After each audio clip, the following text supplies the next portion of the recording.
Građani Srbije, studenti u blokadi svih državnih univerziteta u Novom Sadu, Beogradu, Kragujevcu, Nišu i Novom Pazaru pozivaju vas na odlučan otpor epskom zlu koje je okupiralo Srbiju i uništilo sve državne ustanove i preduzeća, a sada hoće da uništi i poslednje slobodne institucije, njene visokoškolske ustanove, univerzitete.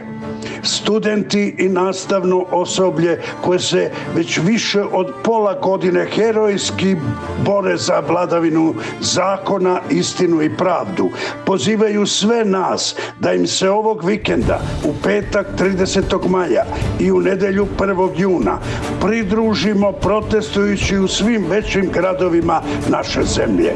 Najteži posao imaće Beograđani jer treba osloboditi centar grada koji je tiranska vlast uzurpirala pre više od 2 meseca tako što je napravila veliki šatorski klozetski logor, najveće ruglo u istoriji ovog slobodarskog grada.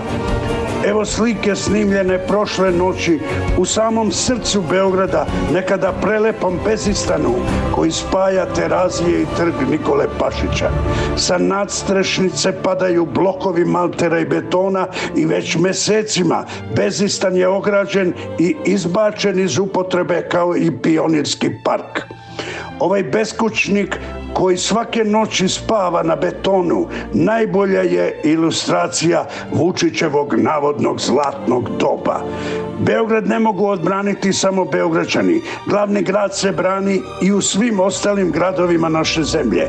Studenti pozivaju građane da u petak i nedelju ispune sve centralne trgove i glavne ulice u Subotici, Somboru, Kikindi, Novom Sadu, Sremskoj Mitrovici, Zrenjaninu, Šapcu, Loznici, Valjevu, Kragujevcu, Smederevu, Požarevcu, Negotinu, Boru, Zaječaru, Jagodini, Čačku, Kraljevu, Kosjeriću, Nišu, Pirotu i Leskovcu, Vranju, Prokuplju, Kuršumliji, Užicu i Novom Pazaru. Neka cela Srbija gori od protesta i od odlučnog zahteva.